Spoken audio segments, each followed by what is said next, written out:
आपका दोस्त दीपक भारद्वाज और आज हम पढ़ेंगे फंडामेंटल ऑफ पार्टनरशिप। आपको पता है आपके पेपर आने वाले हैं, तो हम कम टाइम में शॉर्ट क्लासेस में, जैसे आज की डेट में आप देखते हो यूट्यूब वगैरह पे शॉर्ट क्लासेस में सारा कोर्स कंप्लीट कराया जाता है। तो मैं कोशिश करूंगा कि कम टाइम में आपको ज़्यादा से ज़्यादा टॉपिक कवर करूं। सारा जितने भी टॉपिक है कंपनी अकाउंट के, फंडामेंटल ऑफ पार्टनरशिप, सारे टॉपिक को कवर करूं और उसके कुछ जो बेसिक क्वेश्चन है, जो बहुत जरूरी क्वेश्चन है, वो भी आपको करवाऊं। तो कृपया बने रहिए मेरे साथ, ठीक है, और देखते रहिए। और अगर हमारा चैनल अच्छा लगे, आपको कुछ इंटरेस्टिंग लगे तो सब्सक्राइब कीजिए। सबसे पहले बात करते हैं पार्टनरशिप की। आइए देखते हैं जरा। देखिए, मैं वैसे क्लास नहीं बनाता कि वो रूम में मेरे सामने बच्चे बैठे होते हैं, मुझे इंटरेक्ट करना ही बच्चों से अच्छा लगता है, तो मैं उस तरीके से नहीं चलता। चलो आओ हम बात करते हैं पार्टनरशिप की। फंडामेंटल ऑफ पार्टनरशिप आपका फर्स्ट चैप्टर है। देखिए, मैं ये चैप्टर 2 क्लास में पूरा ही कवर कर दूंगा, ठीक है। सेकंड थर्ड चैप्टर है वो 1 क्लास में खत्म करूंगा। फिर आपको एडमिशन पढ़ना है, रिटायरमेंट पढ़ना है, डेथ करना है, 6-7 क्लास में मैं सारा कंप्लीट करूंगा। फिर 4-5 क्लास में मैं आपका कंपनी अकाउंट क्लियर करूंगा और फिर 2-3 क्लास थर्ड बुक के लिए, जिसके अंदर कैश फ्लो वगैरह आता है, वो चीज कंप्लीट करूंगा। तो आप बने रहिए और समझते रहिए। और ऐसे ही उसके बाद इको की क्लास होगी, इसमें शायद 10 घंटे में पूरा कोर्स खत्म, ठीक है ना। तो आप देखते रहिए मेरे साथ, ठीक है। Accounting for partnership. देखिए, आपने 11th में पढ़ा था कि हमने 11th में क्या पढ़ा था? हमने पढ़ा था सोल प्रोप्राइटर। क्या पढ़ा था? Sole proprietor. अब ये सोल प्रोप्राइटर होता क्या है? एक ऐसी फर्म जिसमें बिजनेस को चलाने वाला एक सोल, मतलब अकेला आदमी होता है और वो पूरे बिजनेस को चलाता है। तो हमने उसमें पढ़ा था सोल प्रोप्राइटर। अच्छा, हमने उसमें पढ़ा था क्या? हमने 3 अकाउंट बनाए थे। फाइनल अकाउंट के अंदर 3 अकाउंट बनाए थे। कौन कौन से? ट्रेडिंग अकाउंट, बोलो, P&L अकाउंट और बैलेंस शीट, ठीक है ना। हमने ये बनाए थे 3 अकाउंट सोल प्रोप्राइटरशिप में: trading account, P&L account, balance sheet. अब हम सोल प्रोप्राइटर के बारे में बात ना करके अब हम बात करेंगे किसके बारे में? पार्टनरशिप के बारे में। किसके बारे में? पार्टनरशिप के बारे में, ठीक है। अब पार्टनरशिप होता क्या है, पहले तो आप ये समझिए। जब कोई 2 व्यक्ति मिलकर किसी बिजनेस को स्टार्ट करते हैं, क्या? जब कोई 2 व्यक्ति मिलकर किसी बिजनेस को स्टार्ट करते हैं तो वो पार्टनरशिप बिजनेस कहलाता है। जैसे मिस्टर ए और मिस्टर बी, ये दोनों मिले, इन्होंने कहा हम कपड़े की दुकान खोलेंगे और हम बिजनेस को है ना साथ मिलकर करेंगे, साथ मिलकर चलाएंगे। तो ऐसा बिजनेस क्या कहलाएगा? पार्टनरशिप बिजनेस कहलाएगा। क्या कहलाएगा? पार्टनरशिप बिजनेस कहलाएगा, ठीक है। तो मिस्टर ए और मिस्टर बी कलेक्टिवली क्या कहलाएंगे? मिस्टर ए और मिस्टर बी कलेक्टिवली पार्टनर कहलाएंगे, ठीक है। अब इन्होंने क्या करा? ए और बी ने मिलकर एक फर्म खोली, तो फर्म कहलाती है, मतलब जिस भी ये बिजनेस को खोलते हैं वो फर्म का नाम होता है। और फिर उसके बाद ये कहते हैं भाई हमने बिजनेस खोला, फर्म बनाई, लेकिन हम उसको कोई नाम भी तो देंगे ना। तो हम किस नाम से बिजनेस करेंगे? सपोज करो इन्होंने बोला A&B एसोसिएट्स, ठीक है। तो ये उनकी फर्म का क्या हो जाएगा? एक तरीके से नाम हो जाएगा, ठीक है। बेसिकली देखो, पार्टनरशिप, ठीक है, पार्टनरशिप करते हैं काफी लोग। तो पार्टनरशिप बेसिकली 2 तरीके से करते हैं लोग। या तो ओरल करते हैं, बोलेंगे मैं और तू पार्टनर आजा, बिजनेस खोल लेते हैं और चलाते रहते हैं। अब इस तरीके के बिजनेस है ना, जो मैंने अपनी लाइफ में देखे हैं, इस तरीके के बिजनेस में ना डिस्प्यूट बहुत ज्यादा होता है, क्योंकि कुछ लिखा ही नहीं होता, कुछ रिटर्न में ही नहीं होता। तो इसमें कहीं ना कहीं दरार जरूर आती है और इस तरीके के बिजनेस आमतौर पर बंद हो जाते हैं। दूसरा तरीका क्या है कि आप जो भी पार्टनर बनाते हो, बिजनेस करते हो, उसको रिटर्न में लिख लो। अब जब उसको रिटर्न में लिख लेते हैं तो वो क्या कहलाती है? डीड कहलाती है, जिसमें आपके जो भी आपको काम करना है, कितनी सैलरी मिलेगी, कितना कमीशन मिलेगा, प्रॉफिट शेयरिंग रेशियो कितनी होगी, वो सारी चीज लिखी होगी। तो अगर आप पार्टनरशिप बिजनेस करते हो तो ज्यादा अच्छा है क्या है, उसे डीड में करो, रिटर्न में करो, ओरल ना करो। क्योंकि ओरल में कोई कभी भी मुकर सकता है, डिस्प्यूट हो सकते हैं, किसी भी तरीके की प्रॉब्लम होती है। तो सबसे बढ़िया क्या है कि पार्टनरशिप रिटर्न में करो, ठीक है। आपको समझ में आया? अच्छा जी, पार्टनरशिप को डिफाइन कौन करता है? पार्टनरशिप को डिफाइन करता है पार्टनरशिप एक्ट 1932। मतलब अगर पार्टनर के बीच में किसी भी तरीके का डिस्प्यूट है या पार्टनर किसी भी तरीके के अपने अधिकारों को चाहते हैं, तो उसके लिए देखा जाएगा, अगर कोर्ट में कोई केस चला जाता है या पार्टनर को समझ में नहीं आता, तो देखेंगे क्या? Partnership act 1932। क्या देखेंगे? Partnership act 1932। Partnership is the relation between person who have agreed to share the profit of a business carried on by all or any of them acting for all. इसका मतलब क्या है कि partnership relation है दो बंदों के बीच में, दो पर्सन्स के बीच में, या तो वो सारे मिलकर बिजनेस चलाएंगे या उसमें से कोई एक व्यक्ति उसको होलसेल बना देगा, भाई तू बिजनेस संभाल, हम उसमें पैसा लगा देंगे, एक्टिव रहेंगे, डीएक्टिव रहेंगे, कैसे भी रहेंगे, लेकिन उस पार्टनरशिप में है तो चाहे तो सारे मिलकर बिजनेस को चला सकते हैं, तीन पार्टनर है, पूरा इनिशिएटिव ले सकते हैं, या बोले भाई तू बिजनेस को संभाल, हम पैसा लगा देंगे, इस तरीके से तू संभालता रहे और हम सारी बात करते रहेंगे। ठीक है, समझ में आया आपको? ठीक है, तो ये अब नेचर क्या है पार्टनरशिप का, लीगल व्यू पॉइंट देखो जरा। It is a not separate legal entity. अब इसका मतलब क्या होता है कि पार्टनरशिप क्या है? पार्टनरशिप एक सेपरेट लीगल एंटिटी नहीं है। इसका मतलब क्या होता है? क्या मतलब होता है कि पार्टनर बिजनेस से सेपरेट नहीं होते, उनकी मतलब एंटिटी सेपरेट नहीं होती, वो बिजनेस में ही होते हैं। लेकिन क्या है, अब लीगल व्यू पॉइंट क्या कहता है अच्छा इसके अंदर दो व्यू पॉइंट है, लीगल और एक अकाउंटिंग। इसका मतलब क्या है कि लीगल व्यू पॉइंट में क्या कहता है, जैसे मैं बिजनेस में पार्टनर हूं, जैसे हमने सोल प्रोप्राइटर में बोला, हमने पढ़ा कि दोनों की एंटिटी बिजनेस की और मेरी अलग अलग होगी। लेकिन लीगल व्यू पॉइंट क्या आता है कि दोनों की एंटिटी एक ही है। अगर आपको किसी से कोई पैसा लेना है तो आप पार्टनर से ही तो लोगे ना, मतलब पार्टनर क्या एक तरीके से बिजनेस है, तो इसका मतलब पार्टनर और फर्म उसकी एंटिटी एक ही है। किसके पॉइंट ऑफ व्यू से? लीगल। लेकिन जब हम अकाउंटिंग मेंटेन करते हैं ना, अकाउंट्स मेंटेन करते हैं, तो दोनों की एंटिटी क्या होती है? अलग अलग होती है। मतलब पार्टनर अलग है और बिजनेस अलग है, पार्टनर के अकाउंट अलग बनेंगे और बिजनेस के अकाउंट अलग बनेंगे। ठीक है, तो वो अकाउंटिंग पॉइंट ऑफ व्यू से होता है, लिखा है ना, partnership are the partner are two separate entity. ठीक है, समझ में आ गया? फीचर्स क्या होते हैं? एक व्यक्ति पार्टनर नहीं हो सकता, तो या दो से ज्यादा व्यक्ति पार्टनर होने चाहिए। मैक्सिमम नंबर ऑफ पार्टनर कितने होते हैं? 50 होते हैं। मैं सीधी सीधी बात कर रहा हूं कि उसमें 100 लिखा हुआ है कंपनी अकाउंट में, इसमें 50 लिखा हुआ है, क्योंकि कम टाइम में आपको सारा कोर्स कवर कराना है। तो कितने? 50 होते हैं। पार्टनर के बीच में क्या होना चाहिए? एग्रीमेंट होना चाहिए, और वो एग्रीमेंट ही क्या कहलाता है? डीड कहलाता है। पार्टनर जब कोई काम करते हैं तो कोई ना कोई उसके पीछे प्रपोजल होगा, वो क्या होगा? कोई बिजनेस होगा। दो व्यक्ति, इसलिए अब ये आप ये नहीं कह सकते ना कि हम दोनों मिलकर चोरी करेंगे तो हम पार्टनरशिप कहलाएगी। तो आपको अगर बिजनेस करना है किसी तरीके का लीगल, तो आप पार्टनरशिप कर सकते हैं। और उनके बीच में जो सबसे इंपॉर्टेंट चीज, प्रॉफिट शेयरिंग रेशो डीड में लिखी होगी 3:2, 5:3। और अगर कोई प्रॉफिट शेयरिंग रेशो नहीं है, तो हम किसको देखेंगे? पार्टनरशिप एक्ट 1932 को। और पार्टनरशिप एक्ट 1932 कहता है कि अगर कोई रेशो नहीं है तो प्रॉफिट इक्वल रेशो में, क्या? प्रॉफिट इक्वल रेशो में डिस्ट्रीब्यूट हो जाएगा। ठीक है, समझ में आया आपको? अच्छा जी, ये मैंने आपको बता दिया। पार्टनरशिप ओरल भी हो सकती है और रिटर्न भी हो सकती है। एक्ट 1932 है, सेक्शन 4 है, इसको दिमाग में रखना है। कई बार एक नंबर में पूछ लिया जाता है कि हम पार्टनरशिप का कौन सा सेक्शन पढ़ेंगे, पार्टनरशिप एक्ट कौन सा है। बच्चे ये कई बार ध्यान ही नहीं रखते। क्या होता है, हम बड़ा बड़ा तो पढ़ते रहते हैं, छोटी छोटी चीजों को दरकिनार करते रहते हैं। तो ये भी ध्यान रखिए, और ये सारी चीजें आपको हम आगे बढ़ते हैं। रोक दो, ठीक है ना? क्या है कि मैनेजमेंट में वो क्या कर सकता है? पार्टिसिपेट कर सकता है। Every partner has the right to consult about the business. जो भी बिजनेस के मैटर होते हैं उसमें कंसल्ट कर सकता है। हर पार्टनर बुक्स ऑफ अकाउंट की कॉपी अपने पास रख सकता है। 1932 मैंने बता ही दिया। अगर पार्टनरशिप डीड बनी और उसमें कोई रेशो मेंशन नहीं है तो इक्वल रेशो में डिस्ट्रीब्यूट कर सकता है। और हर पार्टनर के पास राइट होता है कि अगर वो फर्म को लोन देता है, अभी इस टॉपिक को मैं कवर करूंगा, अगर वो फर्म को लोन देता है तो डीड में जितना लिखा होगा उसे उतना इंटरेस्ट मिलेगा। नहीं तो इंटरेस्ट रेट क्या है? 6% पर एनम। किस में लिखा हुआ है? पार्टनरशिप एक्ट 1932 में। ठीक है जी, चलो डिस्क्रिप्शन वगैरह तुम्हारे को पता ही है। ठीक है, अब आगे बढ़ते हैं। लोग तो इसे पढ़ेंगे P and L appropriation account. अब पी एंड एल एप्रोप्रिएशन का मतलब होता है बांटना। बेसिकली आप समझिए कि जो पार्टनर्स को प्रॉफिट होगा ना, वो इस अकाउंट के through, P and L appropriation के थ्रू पार्टनर में बांटा जाएगा। जो पार्टनरशिप की है स्टार्टिंग वो यहीं से होती है। ठीक है, तो देखिए क्या होता है, हम 3 अकाउंट बनाते थे। क्या? ट्रेडिंग अकाउंट,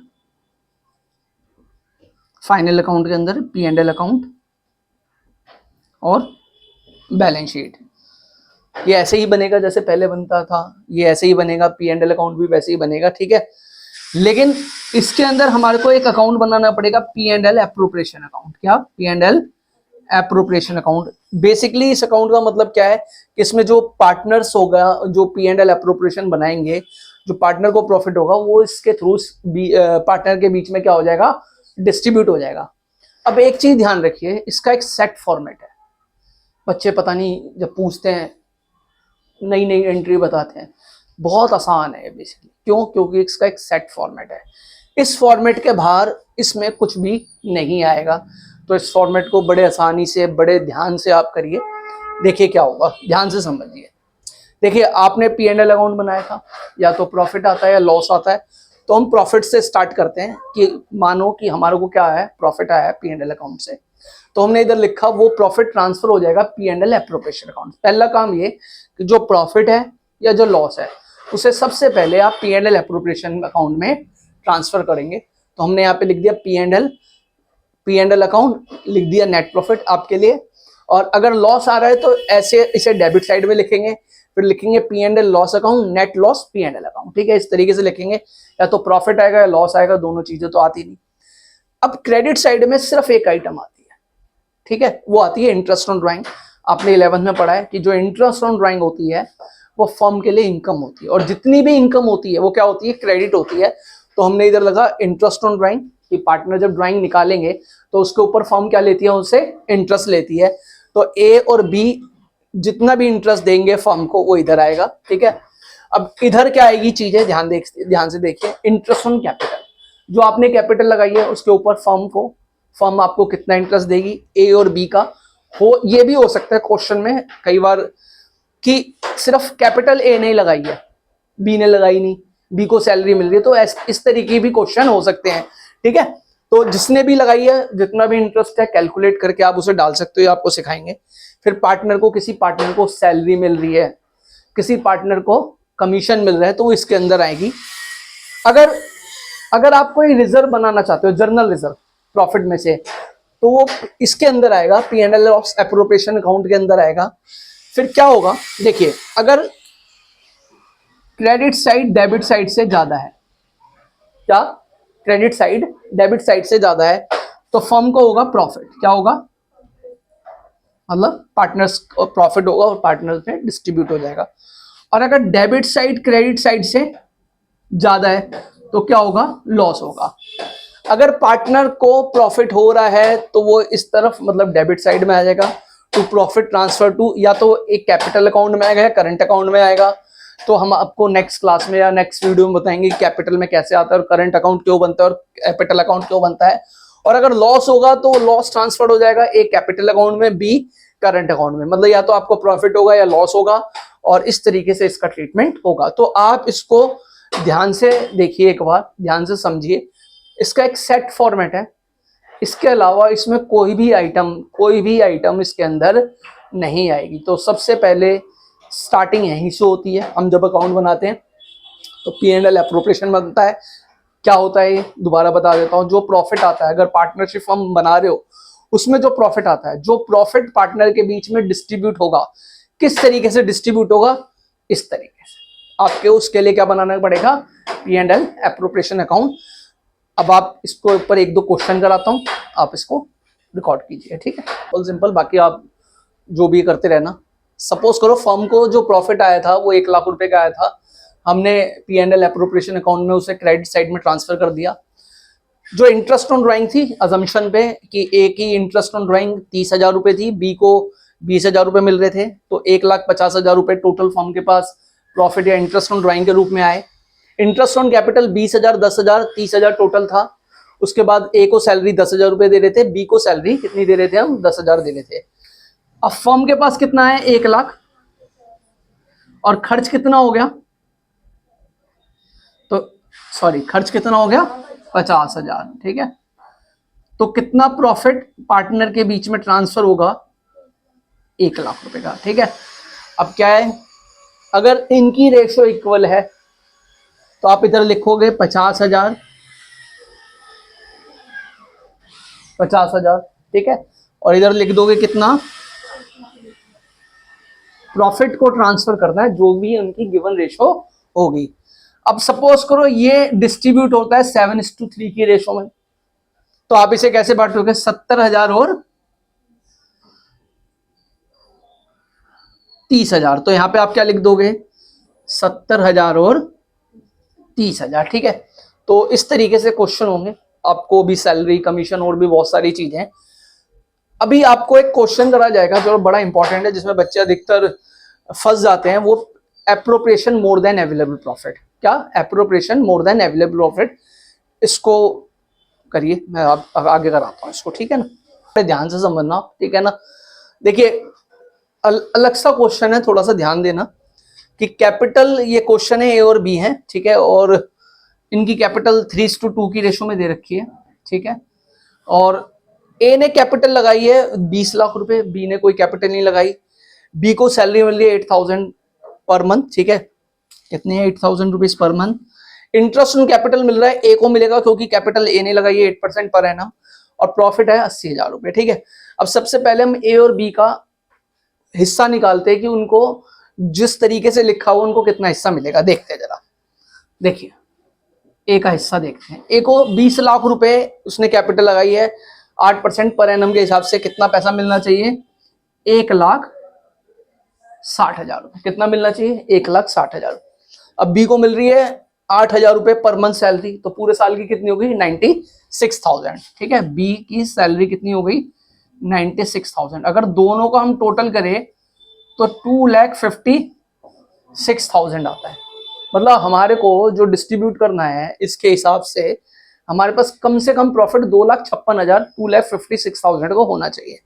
लेकिन फर्म को प्रॉफिट कितना हो रहा है? 80,000 रुपए।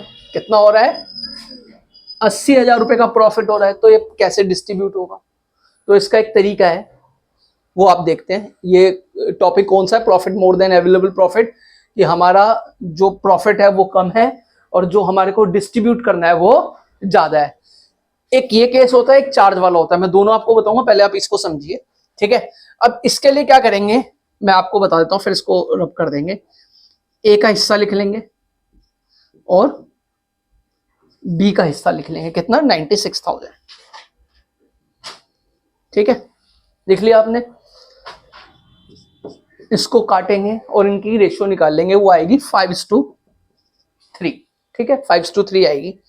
ये जो 80,000 रुपए है ना, इसको किस रेशियो में डिस्ट्रीब्यूट करेंगे? इस रेशियो में, ठीक है। तो क्या होगी?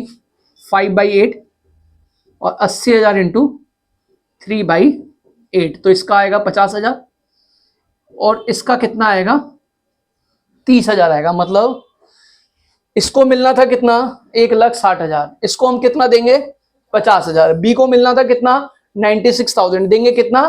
क्योंकि हमारे पास प्रॉफिट कम है और हम उसको एज ए चार्ज नहीं मान रहे। अगर हम चार्ज मानेंगे तो ये लॉस के रूप में कन्वर्ट हो जाएगा। वो टॉपिक हम बाद में देखेंगे। तो देखो इसको कैसे लिखेंगे आगे, देखिए। 2 एज कैपिटल अकाउंट, कितना? 50,000 रुपए। 2 बी सैलरी, कितने रुपए? 30,000 रुपए, 80,000 रुपए। और ये क्लियर है? पक्का? चलो ठीक है। P&L एप्रोप्रिएशन अकाउंट के बाद जो अगला टॉपिक है, बेसिकली तो मुझे इंटरेस्ट ऑन लोन और रेंट भी बताना था, लेकिन उसको मैं इसके बाद बताऊंगा। पहले आप समझिए पार्टनर कैपिटल अकाउंट, ठीक है। अगला टॉपिक यही है। इसके अंदर 2 अकाउंट होते हैं, एक फिक्स कैपिटल अकाउंट होता है और एक फ्लक्चुएटिंग होता है। पहले फिक्स समझिए, फिर उसके बाद फ्लक्चुएटिंग बताऊंगा। देखिए सीधा सीधा समझिए कि फिक्स कैपिटल अकाउंट में क्या होता है और पार्टनर करंट अकाउंट के अंदर क्या होता है, sorry partner capital account, partner current account में क्या होता है। अच्छा एक बात ध्यान रखिए, जो भी पार्टनर को मिल रहा है, पार्टनर को जो गेन हो रहा है वो उसकी क्रेडिट साइड में आएगा। पार्टनर को ओपनिंग बैलेंस, वो एडिशनल कैपिटल लगा रहा है, वो क्रेडिट साइड में आएगा। अभी मैं फिक्स और फ्लक्चुएटिंग की बात नहीं कर रहा, सिर्फ आपको सीधा सीधा बता रहा हूँ। जो भी पार्टनर को गेन होगा वो उसकी क्रेडिट साइड में आएगा, चाहे उसे आईओसी मिल रहा है, कमीशन मिल रहा है, प्रॉफिट मिल रहा है, सैलरी मिल रही है, कुछ भी मिल रहा है। और जो पार्टनर का एक तरीके से लॉस है, या उसे ड्राइंग देनी पड़ रही है या इंटरेस्ट ऑन ड्राइंग देगा, तो कौन सी साइड में आएगा, डेबिट साइड में आएगा। मतलब एक तरीके से ये एक तरीके से लॉस होता है, जितने भी लॉस होते हैं वो डेबिट साइड में आएंगे। तो देखते हैं फिक्स कैपिटल अकाउंट, इसमें दो अकाउंट बनते हैं, partner capital account, partner current account, ठीक है। तो इसमें सबसे पहले क्या लिखेंगे, बाई बैलेंस बीडी। क्या, बाई बैलेंस बीडी, मतलब ये पार्टनर का ओपनिंग बैलेंस है, एक तरीके क्या है, पार्टनर का ओपनिंग बैलेंस है। बाई कैश बैंक, ये क्या है बेसिकली, ये एडिशनल कैपिटल है। क्या है, एडिशनल कैपिटल। पार्टनर जो एडिशनल कैपिटल लगाई है ये वो है, ए और बी ने जितनी भी लगाई है। इस तरफ आती है टू कैश बैंक ड्राइंग, जो ड्राइंग निकाली है पार्टनर से, किसमें से, कैपिटल अकाउंट में से, वो इधर आएगी। उसके बाद बाई बैलेंस सीडी आएगा। सीडी बीडी निकालना आता है होगा। बेसिकली इसमें क्या हो रहा है कि ओपनिंग बैलेंस जो आपने एडिशनल कैपिटल लगाई है वो, और जो ड्राइंग निकाली आपने कैपिटल में से सिर्फ वही दिखाई जाएगी, उसके अलावा कुछ भी नहीं दिखाना है। बिल्कुल तीन चार आइटम है, बिल्कुल याद रख लोगे, उसमें कोई बात ही नहीं। फिर उसके बाद बनता है पार्टनर करंट अकाउंट। अगर पार्टनर का करंट अकाउंट का कोई ओपनिंग बैलेंस है तो आप इधर लिखोगे बाई बैलेंस बीडी। फिर पार्टनर को, जैसे मैंने बताया था, जो पार्टनर को गेन हो रहा है, जो पार्टनर का प्रॉफिट है, इंटरेस्ट ऑन कैपिटल मिलेगा पार्टनर को, फर्म देगी क्रेडिट साइड में, commission, salary, profit and loss appropriation से जो प्रॉफिट आएगा वो क्रेडिट साइड में। ऐसे ही टू बैलेंस बीडी लिखा है, अगर लॉस की कंडीशन है तो डेबिट साइड में आएगा। Drawing, interest on drawing, P and L appropriation से जो लॉस आएगा वो डेबिट साइड में आएगा। फिर आप बैलेंस बीडी सीडी और निकाल लेंगे। मतलब दोबारा समझिए, जो भी पार्टनर को मिल रहा है वो कौन सी साइड में आएगा, क्रेडिट साइड में आएगा। जो भी पार्टनर का लॉस है, या वो ड्राइंग निकाल रहा है, वो जो इंटरेस्ट ऑन ड्राइंग निकाल रहा है, या उसको किसी भी तरीके का लॉस हो रहा है, वो कौन सी साइड में आएगा, डेबिट साइड में। कौन है, क्या लिखा हुआ है, हमने पढ़ा फिक्स कैपिटल अकाउंट, अब हम पढ़ेंगे फ्लक्चुएटिंग कैपिटल अकाउंट। देखिए, जो फिक्स कैपिटल में दो बनाए थे आपने अकाउंट, कौन से, कैपिटल और करंट अकाउंट, उन दोनों का समेशन इसमें होता है। मतलब वो दोनों जो फिक्स में आते हैं और फ्लक्चुएटिंग आते हैं वो एक ही अकाउंट में आ जाते हैं। इसको बोलते हैं फ्लक्चुएटिंग कैपिटल अकाउंट। अगर देखो एग्जाम में या क्वेश्चन में लिखा हुआ है कि फिक्स के हिसाब से बनाना है तो फिक्स के हिसाब से बनाइए, नहीं तो आप उसे फ्लक्चुएटिंग के हिसाब से बनाइए। दो अलग अलग अकाउंट बनाने की कोई जरूरत नहीं है। अधिकतर question fluctuating capital account method से ही बने होते हैं। तो देखते हैं एक बार, बाई बैलेंस बीडी, पार्टनर का ओपनिंग बैलेंस, जो भी आपने एडिशनल कैपिटल लगाई, interest on capital, commission, partner को कोई सैलरी दी, और जो पी एंड एल एप्रोप्रिएशन से जो प्रॉफिट आता है, balance BD, cash bank, drawing against capital, drawing account, ये प्रॉफिट वाला है, ड्राइंग अगेंस्ट प्रॉफिट, और interest on drawing, P and L, अगर कोई profit and loss appropriation account से कोई लॉस आएगा तो वो, और बीडी और सीडी। मतलब आप ऐसे समझिए, जो दोनों, दोबारा बोलता हूँ, जो दोनों आपने अकाउंट बनाए थे ना, वो इस फ्लक्चुएटिंग में एक साथ सारी दोनों, मतलब दोनों की आइटम दिखानी है। तो BD, cash bank, additional interest, आपने देखा था ना, जैसे कैपिटल अकाउंट अलग बना हुआ था, करंट अकाउंट अलग बना था, दोनों इसी में आ जाएंगे। तो आप अधिकतर यही बनता है और यही बनाइए जब तक कि वो मेंशन नहीं है, नहीं तो आप कंफ्यूज हो जाओगे। बच्चे बड़े कंफ्यूज होते हैं कि कैपिटल अकाउंट का करंट बैलेंस अलग है, करंट का अकाउंट बैलेंस अलग है। वो आपको पढ़ो क्वेश्चन में, कई क्वेश्चनों में ऐसा दे रखा होता है। वैसे पेपर में इस तरीके क्वेश्चन आते नहीं, लेकिन फिक्स में ना कैपिटल का कई बार अलग बैलेंस दे रखा होता है और करंट अकाउंट का अलग दे रहा है। तो बच्चा सोचता है ओपनिंग बैलेंस कौन सा डालूं, किसका डालूं, वो कंफ्यूज हो जाता है। क्वेश्चन को जरूर ध्यान से पढ़िए। जब तक क्वेश्चन नहीं पढ़ोगे तब तक आपको, कई बार क्या होता है, बच्चे ना अजम्पशन पे लिख देते हैं, क्वेश्चन पढ़ते नहीं है। क्वेश्चन पढ़ो, वर्किंग नोट जरूर बनाओ। 12वीं में, 11वीं में वर्किंग नोट का एक बड़ा इंपॉर्टेंस होता है, ठीक है। तो आप इन सभी चीज़ों को ध्यान रखिए। ये टॉपिक हमने कवर करा। अब हम टॉपिक जो कवर करेंगे वो इंटरेस्ट ऑन लोन का करेंगे, कि इंटरेस्ट ऑन लोन अगर क्वेश्चन में है तो क्या उसका ट्रीटमेंट होगा, और रेंट का क्या ट्रीटमेंट होगा, ये अलग से इसको हम पढ़ाते हैं, ठीक है। देखो, आपने क्या देखा, अभी हमने पार्टनर फिक्स कैपिटल अकाउंट बनाया, पार्टनर फ्लक्चुएटिंग कैपिटल अकाउंट में इतनी सारी लाइनें, बैलेंस बीडी, सैलरी, कमीशन, ये वो फलाना ढिकामा, बहुत आइटम लिखी। 10-5 मिनट, 10-15 मिनट उसमें लिखने में, लाइन को ड्रॉ करने में लग गया। ठीक है, हमारे पास डिजिटल बोर्ड नहीं है तो जैसा है आज की डेट में वैसे ही काम चलाते हैं। लेकिन उसको रब करने में कितनी देर लगी, 10 minute, sorry 10 second, 12 second, 15 second, मतलब बहुत कम टाइम में वो रब हो गया। अब आपने पूरे साल पढ़ाई करी है, अलग अलग सब्जेक्ट की, फेल होने के लिए सिर्फ जो पेपर आ रहे हैं ना आपके, वही काफ़ी है। तो रामायण में एक कहावत है, रामलीला में हम काम करते हैं तो उसमें कहावत है, जो बने इमारत वर्षों में पल भर में वो गिर जाती है। जो बने इमारत वर्षों में पल भर में वो गिर जाती है, मंडन में उम्र गुजरती है, खंडन में देर न लगती है। इसलिए गर्व वो करते हैं जो मंडन करने वाले हैं, अभिमान करें हम किस बल पर जो खंडन करने वाले हैं। तो इसका मतलब क्या है, देखो एक मकान बनाते हैं, मकान बनने में 1 साल लग जाता है, इवन ज़्यादा भी लग सकता है। लेकिन जब मकान हम तोड़ते हैं ना, तो 15 दिन 20 दिन, आजकल तो मशीन आ रही है, अभी गली टूटी थी, मशीन आई, 10 मिनट में पूरी गली तोड़ डाली उन्होंने। तो आप जब चीज़ को क्रिएट करोगे उसमें बहुत टाइम लगेगा, और जब वो चीज़ आप मिटाओगे या किसी भी वजह से मिटेगी ना, तो उसमें टाइम बहुत कम लगता है। तो आप ऐसे समझो, जो आप पढ़ोगे, देखो पूरे साल आपने पढ़ा, किताबें, नोट्स बनाए और फाइलें बनाई, पता नहीं क्या क्या करा, और फेल होने के लिए सिर्फ 1 महीना। तो मैं हमेशा ये बात बोलता हूँ कि आप 1 महीने जितना भी टाइम है वैसे तो मन लगा के पढ़ो, लेकिन आप 1 महीना ये जो पेपर से पहले अगर मन लगा के पढ़ोगे तो आपके अच्छे मार्क्स आएंगे, जो बच्चे फेल हो रहे हैं वो पास हो जाएंगे। 1 महीने के चक्कर में 1 साल का नुकसान मत करो। तो समझ में आई आपको बात, कि देखो पढ़ने में और सभी चीज़ों में कितनी देर लगती है, लेकिन खराब होने में 1 मिनट भी नहीं लगता। ठीक है, चलो अब हम इंटरेस्ट ऑन लोन की,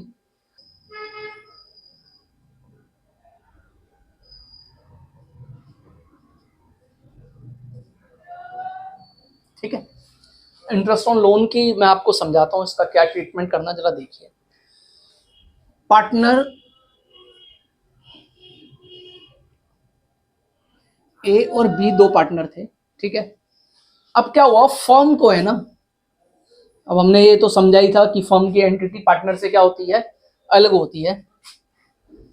फर्म को अपना बिजनेस एक्सपेंड करना था, और फर्म को ऐसा लगा कि मुझे है ना 5 लाख या 10 लाख रुपए, जितने भी फर्म को जरूरत थी, मुझे 10 लाख रुपए चाहिए, मुझे 10 लाख रुपए चाहिए। तो उन्होंने, दोनों पार्टनर ने डिसाइड करा है, पार्टनर की जगह फर्म बोलूं, कि भाई इसको मार्केट से क्या ले लेते हैं, लोन पे ले लेते हैं। अब 10 लाख रुपए का जो इंटरेस्ट है पूरे साल का, पर ईयर, पर एनम, वो था, सपोज करो 10% ही लगा लो, तो कितना हो गया, 1 लाख रुपए हो गया। कितना हो गया, 1 लाख रुपए हो गया। अब क्या हुआ, पार्टनर ए ने बोला कि देखो आप इसे मार्केट से लोगे ना, तो 10% पर एनम देना पड़ेगा, इंटरेस्ट रेट भी ज्यादा होगा। ये 10 लाख रुपए ना फर्म को, आप समझो, एक बोल रहा है, फर्म को बोल रहा है कि ये 10 लाख रुपए है ना, मैं दे देता हूं फर्म को। लेकिन एक बात ध्यान रखना, क्या, कि मेरे को है ना सेपरेट मानना, मतलब एज ए, मतलब उसमें एडजस्ट मत कर दो ना मेरे सारे प्रॉफिट लॉस में। जैसे आप मानना कि आपने किसी बाहर वाले से लोन लिया है, आपको उसको इंटरेस्ट देना पड़ेगा मंथली, ईयरली, या अगर आप फर्म को डिसॉल्व करते हो तो सबसे पहले आप आउटसाइडर की लाइबिलिटी को फुलफिल करोगे, ऐसे मुझे आउटसाइडर मानना, ठीक है। तो अब देखो इंटरेस्ट ऑन लोन पे क्या होता है, जितना लोन, इंटरेस्ट ऑन लोन पे रेट प्रिस्क्राइब्ड है उतना आपको इंटरेस्ट देना पड़ेगा। जैसे 10% होगा तो 10%, 11% है तो 11%, 12% है तो, अगर कुछ मेंशन नहीं है तो कितना, सेक्शन 1932 पार्टनरशिप एक्ट, सॉरी, ये बताता है कि अगर इंटरेस्ट ऑन लोन का जो रेट है वो प्रिस्क्राइब नहीं है, तो उस पर कितना इंटरेस्ट देना पड़ेगा, 6% पर एनम। ये फिक्स है, ये पार्टनरशिप एक्ट 1932 बताता है। अब एक और चीज समझो, देखो 1 लाख रुपए, सपोज करो, मान के चलो हमें 1 लाख रुपए देना था। अब ये आएगा कहाँ पे, अगर आपको क्वेश्चन में लिखा हुआ है तो आप क्या करोगे इसको, ये 1 लाख रुपए ना प्रॉफिट एंड लॉस अकाउंट में आएगा, क्योंकि पी एंड एल एप्रोप्रिएशन का जो फॉर्मेट था वो देखा, उसमें इंटरेस्ट ऑन लोन तो था नहीं, तो एक तरीके से कहाँ पे आएगा, पी एंड एल अकाउंट में आएगा। और देखो अगर आपका प्रॉफिट है, सपोज करो 9 लाख रुपए, कितना है, 9 लाख रुपए, तो पी एंड एल ऑपरेशन में कितने दिखाओगे, 9 लाख नहीं दिखाओगे। इस 9 लाख में से 1 लाख क्या घटा लोगे, इंटरेस्ट ऑन लोन। और पी एंड एल एप्रोप्रिएशन की अगर क्रेडिट साइड में आप जाओगे तो कितना दिखाओगे, 8 लाख रुपए। बड़े ध्यान से समझना, कई बच्चे इसमें गड़बड़ कर देते हैं कि इंटरेस्ट ऑन लोन को कहाँ पे दिखाए, इसलिए मैं कह रहा था पी एंड एल एप्रोप्रिएशन का जो फॉर्मेट है वो याद रखो, कभी दिक्कत नहीं होगी। ठीक है, क्लियर है, पक्का, ठीक है जी। अगर 6 महीने में दिया आपने, 6 महीने में दिया तो 6 महीने का इंटरेस्ट कैलकुलेट करोगे, पूरे साल का दिया तो पूरे साल का, ठीक है। ऐसे ही एक और एडजस्टमेंट है रेंट की, ठीक है। देखो, ठीक है, चलो, पार्टनर्स ए है और पार्टनर बी है, ठीक है। ये हो गई हमारी फर्म, ठीक है। वही वैसे ही बात करते हैं। अब फर्म कहती है मेरे को अपना बिजनेस को जब मैंने एक्सपेंड करा तो मुझे है ना जगह और ज्यादा चाहिए, स्पेस और ज्यादा चाहिए। पहले सपोज करो उनके पास 100 गज की जगह थी, और वो कह रहे हैं कि मेरे को है ना 200 गज जगह चाहिए। कितनी चाहिए? अब क्या है, इसका किराया 10,000 रुपये था, इसका किराया कितना था? 10,000 रुपये था। 200 गज का लेंगे तो सपोज करो 20,000 रुपये किराया है, ठीक है। अब क्या हुआ कि इनको बड़ी स्पेस की जरूरत थी, तो पार्टनर बी ने बोला फर्म को, है तो पार्टनर लेकिन वो बोल रहा है कि इसको एक तरीके से फर्म को, जिसमें पार्टनर ए और बी दोनों ही है लेकिन सेपरेट एंटिटी कॉन्सेप्ट, तो पार्टनर अलग और फर्म अलग। बी ने बोला आप इसे कहीं बाहर से मत लो, मेरे पास एक 200 गज का प्लॉट है नरेला में, हम वहां पे फर्म को, इस काम को वहां पे खोल लेते हैं, और जो आप मेरे को किराया दोगे ना, चलो 20,000 है मार्केट, आप 20,000 कह रहे हो, मुझे इसकी जगह 15,000 ही दे दो ना, ठीक है ना। कितने दे दो ना? 15,000। फर्म को प्रॉफिट हो रहा है, पार्टनर को भी हिस्सा मिल रहा है। लेकिन पार्टनर बी यहाँ पे क्या कहता है कि जब ये रेंट दोगे ना तो मुझे पार्टनर मानना, एक तरीके से क्या मानना, आउटसाइडर मांगना। जैसे किसी आउटसाइडर को हर महीने, अगर आप किसी आउटसाइडर से प्रॉपर्टी लेते हो, उसे हर महीने रेंट देना पड़ेगा, जो भी उसके जो भी परक्विजिट है वो जैसे बाहर वाले के साथ फुलफिल करनी पड़ेगी, ऐसे ही मुझे आउटसाइडर मानना और सारी जो परक्विजिट है वो फुलफिल करना। इसलिए जो रेंट है, अगर क्वेश्चन में रेंट दे रखा है तो कौन से अकाउंट में आएगा? पी एंड एल अकाउंट में आएगा, P and L appropriation account में नहीं आएगा। अब देखो, इंटरेस्ट ऑन लोन मिला, रेंट मिला, आपने क्या देखा, अभी आपको फॉर्मेट बताया, फिक्स और फ्लैक्चुएटिंग का, वो वहां पे भी नहीं दिखाई दिया क्योंकि वो पी एंड एल में जाएगा, वो अलग से सेपरेट पार्ट है। Fluctuating P and L appropriation में देखा वही आइटम आएगी, P and L fix fluctuating में देखा कैपिटल अकाउंट में वही आइटम आएगी, तो उसके अलावा कोई भी आइटम नहीं आएगी। तो इन चीजों का अगर आप ध्यान रखोगे तो कोई भी गलती नहीं करोगे, ठीक है। समझ में आ गया आपको? पी एंड एल की डेबिट साइड में आएगा इंटरेस्ट ऑन लोन भी, और इंटरेस्ट ऑन कैपिटल भी वैसे ही है। जैसे सपोज करो आपका 1,00,000 रुपए प्रॉफिट है और रेंट कितना है, सपोज करो रेंट दे रहे हो आप 20,000 रुपए, तो 1,00,000 में से कितना घटा लो ना, 20,000 रुपए, तो ये आपका क्या हो जाएगा? नेट प्रॉफिट आ जाएगा। क्या आ जाएगा?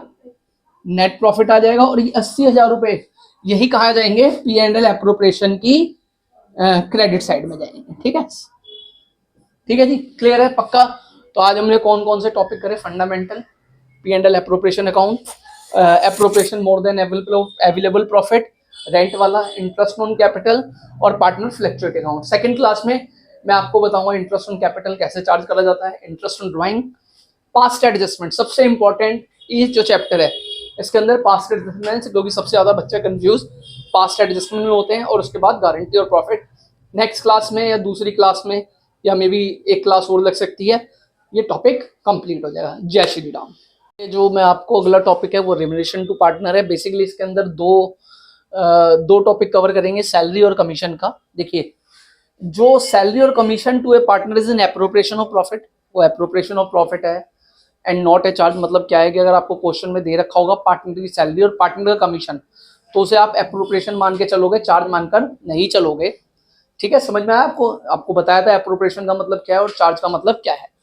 अब क्या है, जो पार्टनर को, अच्छा आप कमीशन समझते हो? कमीशन क्या होता है पहले तो आप ये बताओ, चलो कोई बताओ मेरे को, कमीशन क्या होता है बताओ।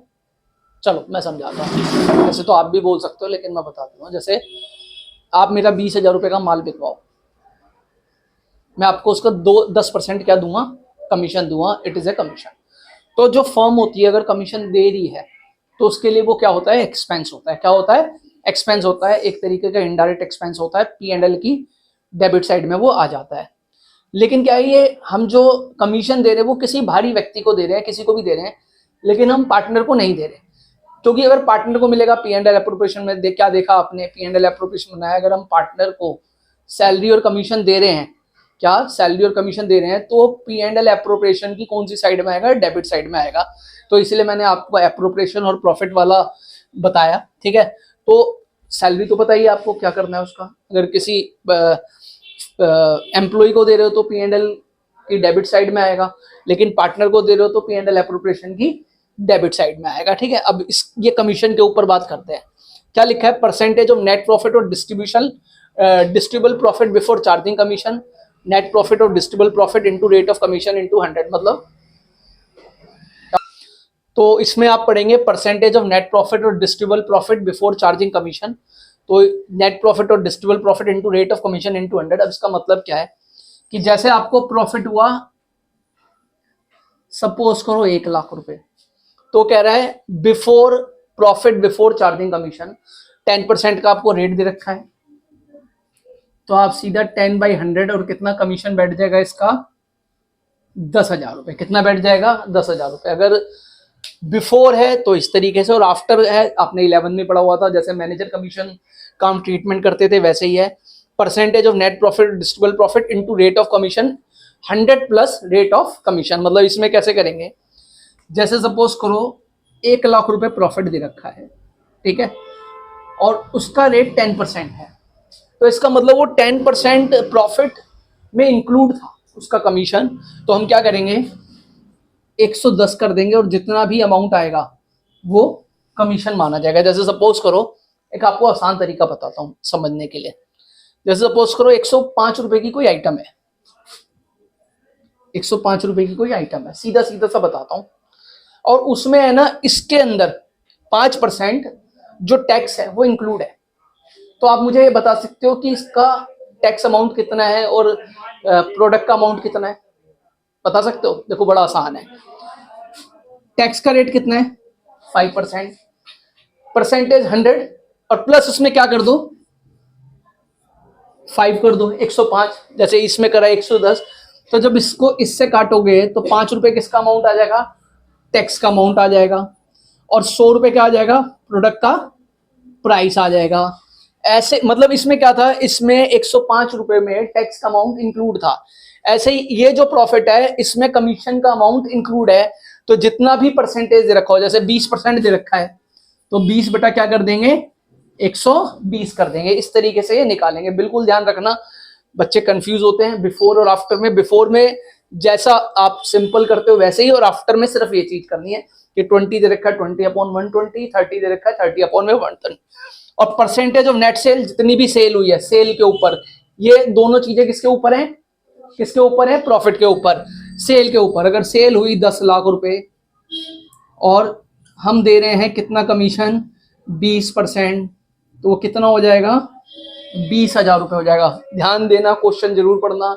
बच्चे क्वेश्चन नहीं पढ़ते, कमीशन लिखा हुआ है सोचेंगे वही नेट प्रॉफिट पे होगा, कहीं लिखा हुआ नेट सेल पे तो गड़बड़ कर जाओगे। अब कमीशन मिला है, चलो एक बार दोबारा रिकॉल कर लेते हैं। कमीशन मिला है, P&L की कौन सी साइड में आएगा, डेबिट साइड में आएगा P&L एप्रोप्रिएशन की, और पार्टनर कैपिटल अकाउंट की कौन सी साइड में आएगा, क्रेडिट साइड में। ठीक है, क्लियर है? कोई दिक्कत है तो आप पूछ लो, ठीक है? ठीक है, ओके, ठीक है। हाँ कोई बात नहीं। कितना होता है, 2 लाख रुपए होता है, ठीक है। अब मैंने क्या लिखा, ये 1 लाख रुपए लिखा, 10 लाख रुपए, सॉरी 10 लाख सही लिखा हुआ ना, और इसका 20% मैंने 20,000 रुपए लिख दिया गलती से, वो होता है 2 लाख रुपए। अब देखो मैं आपको, ये 30-35 मिनट की वीडियो है, इतना सब कुछ पढ़ाया, आपने मुझे कहीं नहीं टोका, कहीं नहीं टोका, लेकिन मैंने एक अमाउंट 20,000 की जगह, 2 लाख की जगह 20,000 लिख दिया, आपने 1 मिनट में बता दिया, आपने उसको 1 मिनट में बता दिया। अब इस बात का मतलब समझो कि आप जिंदगी में कितने अच्छे भी काम करो, कितने भी अच्छे काम कर दो, पूरी जिंदगी अच्छे काम करते रहो, लोग सिर्फ आपकी है ना एक गलती की गुंजाइश को भी नहीं छोड़ेंगे। मतलब आपने एक गलती करी और लोग आपको पकड़ लेंगे। तो ऐसे ही होता है, आप जितना मर्जी अच्छा काम करते रहो, लोगों को फर्क नहीं पड़ता, ठीक है कोई अच्छा कह देगा कोई नहीं कहेगा, लेकिन आप एक गलती करोगे ना, लोग उसी को वहीं पे पकड़ लेंगे। ऐसे ही पेपर में होगा, आप सारा पेपर अच्छा कर दो, 11 क्वेश्चन 12 क्वेश्चन, अब 13वां क्वेश्चन गलत हो गया तो टीचर उसी गलती को पकड़ेगा कि भाई गलत है तो गलत है, जबकि आपने 12 क्वेश्चन ठीक कर रखे थे। तो लोग ऐसे ही होते हैं, ऐसे ही जिंदगी चलती है, और इसी तरीके से सारी चीजें होती है, ठीक है।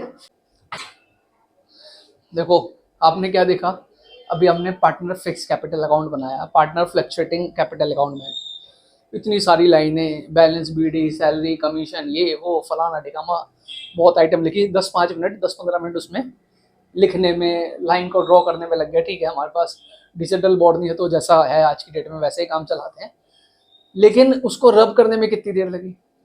10 minute, sorry 10 second, 12 second, 15 second, मतलब बहुत कम टाइम में वो रब हो गया। अब आपने पूरे साल पढ़ाई करी है, अलग अलग सब्जेक्ट की, फेल होने के लिए सिर्फ जो पेपर आ रहे हैं ना आपके, वही काफ़ी है। तो रामायण में एक कहावत है, रामलीला में हम काम करते हैं तो उसमें कहावत है, जो बने इमारत वर्षों में पल भर में वो गिर जाती है। जो बने इमारत वर्षों में पल भर में वो गिर जाती है, मंडन में उम्र गुजरती है, खंडन में देर ना लगती है। इसलिए गर्व वो करते हैं जो मंडन करने वाले हैं, अभिमान करें हम किस बल पर जो खंडन करने वाले हैं। तो इसका मतलब क्या है? देखो, एक मकान बनाते हैं, मकान बनने में 1 साल लग जाता है, इवन ज़्यादा भी लग सकता है, लेकिन जब मकान हम तोड़ते हैं ना, तो 15 दिन, 20 दिन, आजकल तो मशीन आ रही है। अभी गली टूटी थी, मशीन आई, 10 मिनट में पूरी गली तोड़ डाली उन्होंने। तो आप जब चीज़ को क्रिएट करोगे उसमें बहुत टाइम लगेगा, और जब वो चीज़ आप मिटाओगे या किसी भी वजह से मिटेगी ना, तो उसमें टाइम बहुत कम लगता है।